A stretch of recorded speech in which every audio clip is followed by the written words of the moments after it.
Hello everyone, it's me sir और आप सभी का my sister is the immortal cultivator के और एक नए एपिसोड में स्वागत है। एपिसोड के शुरुआत में सूजी को स्टूडेंट मुंह के घर में दिखाया जाता है, जिससे तभी सूजी कहते हैं कि जूनियर झटपट करके अपना कपड़ा उतार दो। जो सुनते तो जूनियर स्टूडेंट फटाक से जंप लगाते हुए बिस्तर के ऊपर लेट जाता है, जहाँ पे तो लेटू लेटू वो कहता है कि सीनियर सिस्टर आप ही थोड़ा मेरा कपड़ा उतारने में मदद कर दीजिए ना। जहाँ पे तो बच्चों मनी मनी ये सोच रहा था कि मैंने ये अफवाह बहुत बार सुना है कि सीनियर सिस्टर ना डुअल कल्टिवेट करना पसंद करते हैं, लेकिन आज ना ये तो सच हो रहा है। तभी ना सूजी तो उसी जूनियर डिसेबल के कपड़े को जोरदार तरीके से फाड़ना शुरू कर देती है और देखते ही देखते चंद सेकंड में तो उसे नंगू पंगू भी बना देती है। जिसके बाद तो सूजी उसे जूनियर डिसेबल का जो आर्मर और चड्डी था उसे लेता हुआ कहती है सामने तो क्लान टूर्नामेंट आ रहा है, जिसके अंदर ये आर्मर ना होकर तो बहुत काम आएगा। दूसरे और ये देखता हुआ तो वो जूनियर डिसेबल पूछ उठते हैं तो सीनियर सिस्टर आप बस यहाँ पे आर्मर लेने के लिए आए थे, तो क्या हम लोग डुएल कल्टिवेट नहीं करने वाले? और इसी के सामने हु के कोर्टयार्ड का सीन दिखाया जाता है, जिसके सामने तो उसी जूनियर डिसेबल के आर्मर को फेंकते हुए सूजी कहती है अगले महीने क्लान ट्रायल शुरू होने वाला है, जिसके अंदर की गोल्डन रिलेम के नीचे वाले हर एक स्टूडेंट को हिस्सा लेना पड़ता है, जिसमें तो तुम्हें भी हिस्सा लेना पड़ेगा। इसलिए इस आर्मर को रखो, ये आर्मर तुम्हारा बहुत मदद करेगा। जिस आर्मर के अंदर से तो कुछ ज्यादा ही बदबू आ रहा था, जिसे लेता हुआ तो हु कहता है कि अरे देखो तो ये आर्मर कितना ही बदबूदार है, और इसे देख के तो ऐसा लग रहा है सीनियर सिस्टर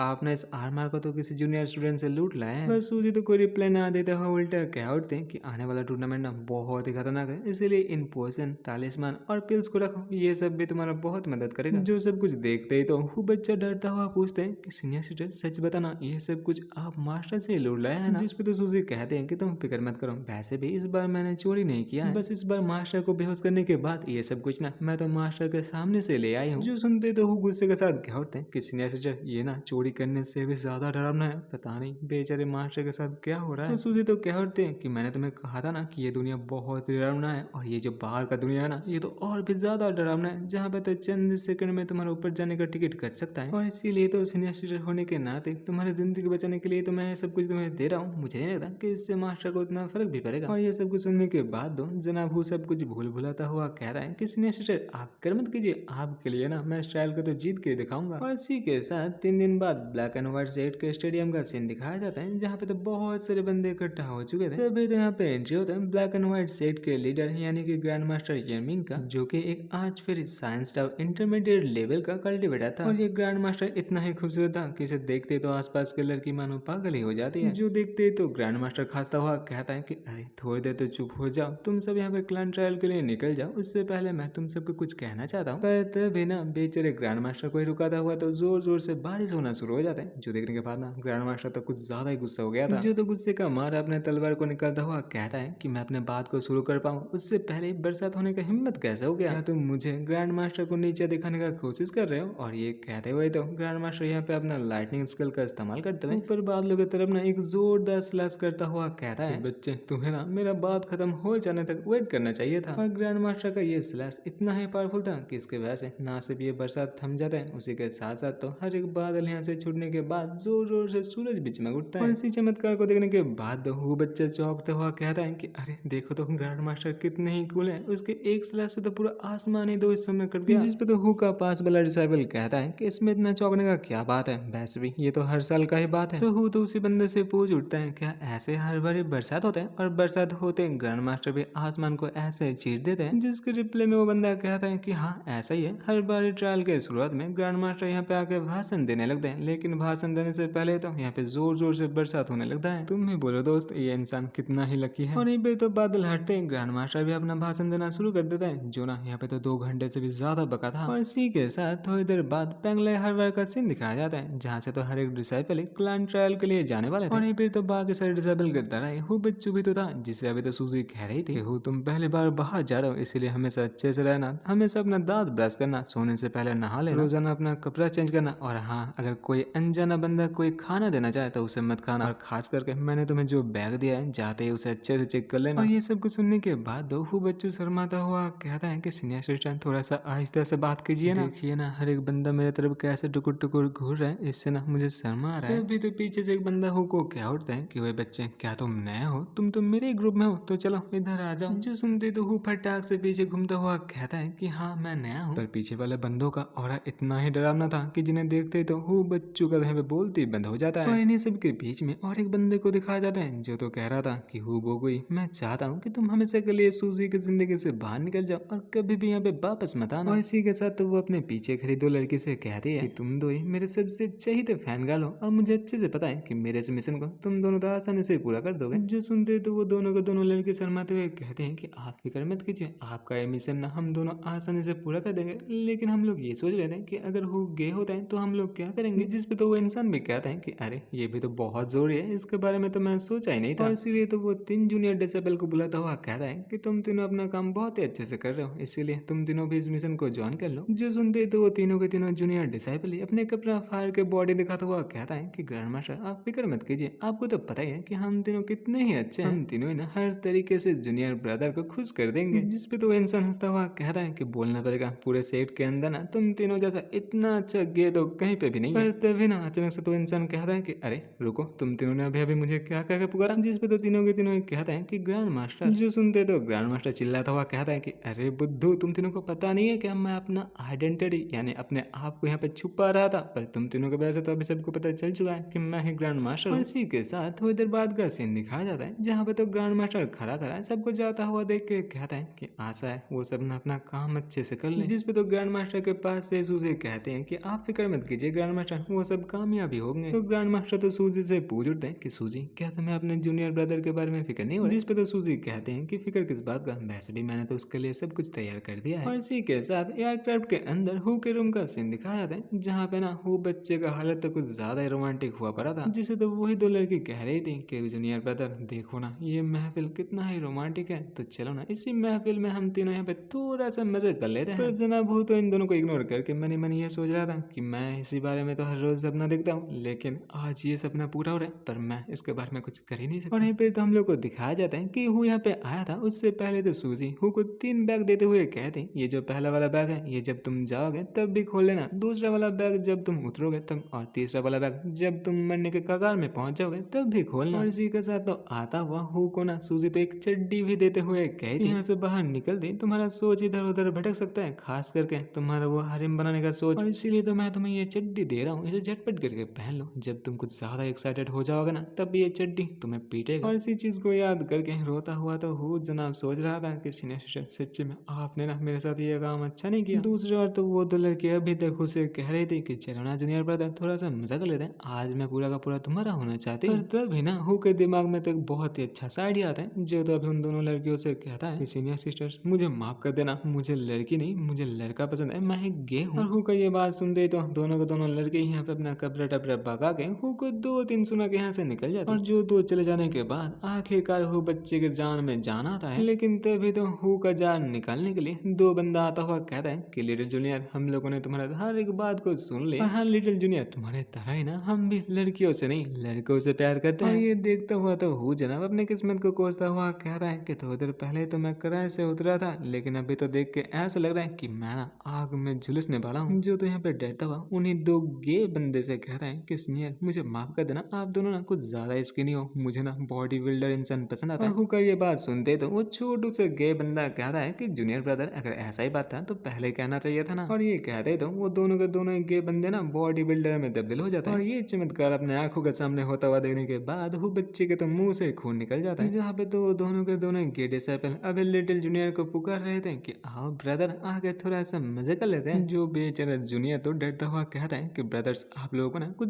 गलत फहमी हो रहा है, मुझे बॉडी बिल्डर तो पसंद है लेकिन मुझे ना बड़े यानी कि बुजुर्ग बॉडी बिल्डर ज्यादा पसंद है। और यहाँ पे हु का बात खत्म हो पाता उससे पहले तो एक बंदा आता हुआ कहता है कि जूनियर ब्रदर तुमने मुझे बुलाया और देखो मैं भी यहाँ पे दौरा चलाया। जो ना इन दो गे डिसेबल का मास्टर था, जो बॉडी बिल्डर तो था ही, उसी के साथ साथ उसका उम्र भी थोड़ा सा ज्यादा था। और इस मास्टर को देखने के बाद हु तो क्या उठता है कि लगता है मेरा जुबान काली बन चुकी है। और हाँ ये तक था, इसी के साथ ये वाला एपिसोड भी होता है खत्म। आशा है आप सबको ये वाला एपिसोड अच्छा लगा है, अगर अच्छा लगा तो लाइक कमेंट और हाँ सब्सक्राइब करते हुए जाना। मिलते हैं और एक नए एपिसोड के साथ, तब तक के लिए टाटा बाय बाय और हाँ सही होना रहा।